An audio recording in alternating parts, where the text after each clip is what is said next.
If you're just joining us, this is the World News Report on CRTV News.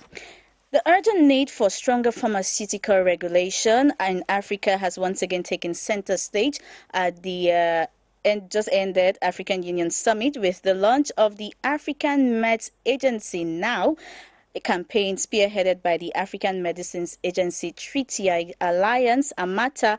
This campaign calls for the full activation of the African Medicines Agency to ensure timely access to safe, effective and quality medicines across the continent. But what exactly does the campaign entail and why is it so critical at this moment? Let's now, joining us now to shed light on this is Rachel Githinji, Partnerships Lead at the International Alliance of Patients Organizations, one of the key voices driving this initiative. Rachel, thank you for talking to us.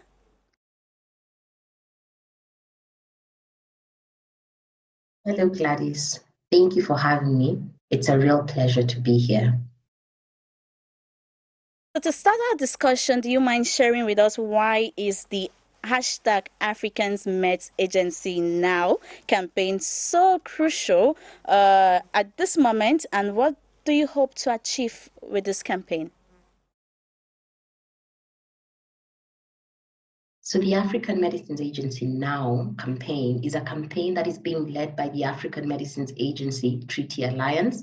This is a multi-stakeholder alliance that was set up to advocate for the ratification and implementation of the African Medicines Agency Treaty.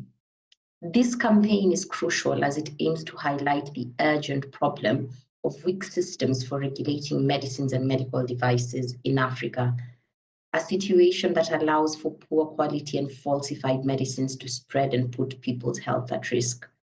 At the moment, there's a statistic that says that nearly 500,000 people are estimated to be killed by counterfeit medicines in sub-Saharan Africa every year.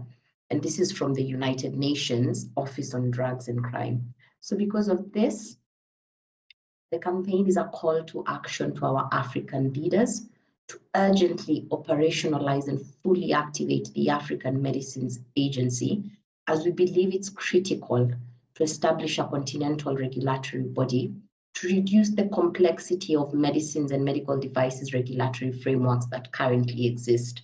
We believe that having the Continental African Medicines Agency Alliance will enable all patients in Africa to have timely access to quality medicines that are safe and effective.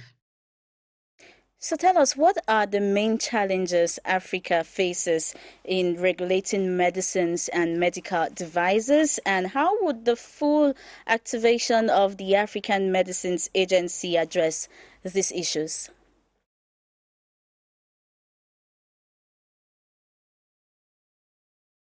Yes.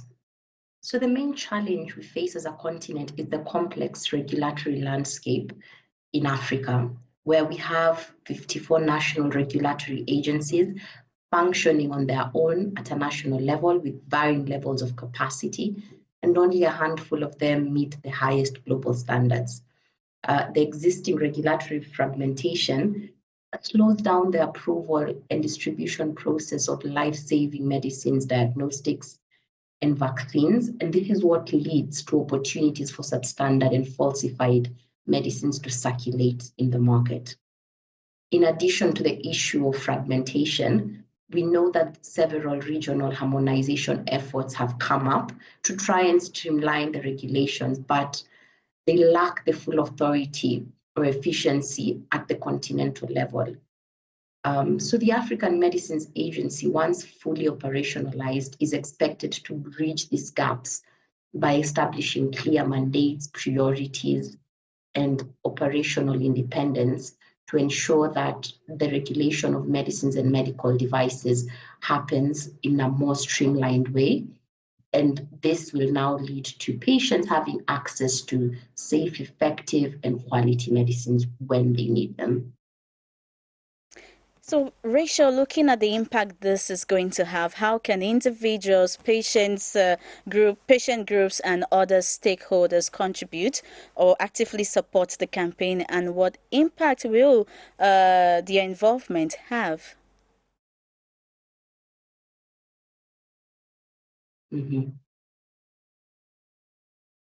Yes. So thank you for this. So as the AMATA, the alliance that's driving this campaign, we believe that the success of the campaign depends on building a strong community of supporters who can take meaningful action of engaging with various decision makers in their country, to call for them to make the African Medicines Agency a reality. So both individual and organizations can support the campaign at different levels. And we have a campaign action pack that suggests 3 levels of engagement when taking action to allow different people or different organizations to engage and support the campaign at a level they're comfortable with while still contributing meaningfully to the campaign. These levels are light touch support, medium touch support, and strong support. And I don't want to get too much into this because you can find further information on this on the action pack on the campaign website. However, what I would like to do is to highlight one easy way that we can suggest for you to support the campaign now. What we're suggesting as the easiest way for you to support and engage is for you to ensure that your contacts know about the African Medicines Agency Treaty by sharing some of the key message assets on social media or WhatsApp to shine a spotlight on what the African Medicines Agency is and its benefits, and linking this to the campaign. All these assets can be found on our campaign website or even on our social media. So our campaign website is the African Medicines Agency Treaty Alliance. You can type that in on your browser and you'll find it.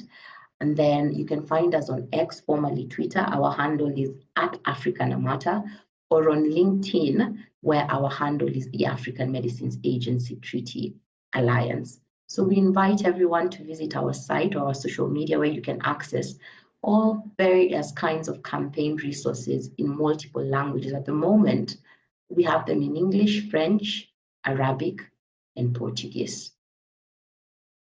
So, beyond the African Union Summit, what are the next steps for AMATA and its partners to sustain momentum and push for concrete action? Yes, so beyond the African Union Summit, we will continue the online mobilization via our social media platforms.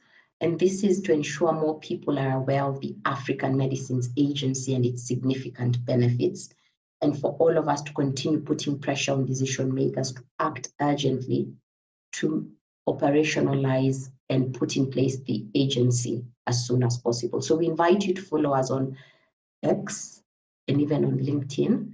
Our X account, once again, it's @AfricanAmata, and our LinkedIn account is African Medicines Agency Treaty Alliance. I'm also happy to let you know that we will have a second wave of the campaign, which will be marked by the launch of an online petition and an accompanying video. And the results of this petition, we're planning to submit them to key decision makers during the WHO Regional Committee meeting for Africa in August. So what I would want to say is that we invite you to be a power champion of the campaign by using the form on the campaign website, so we can engage you in the next phase of the campaign. And so to engage you in the next phase of the campaign, which will also include empowering supporters to drive the next wave of the campaign forward nationally. Rachel Githinji, Partnerships Lead at the International Alliance of Patients Organizations. Thank you for talking to us.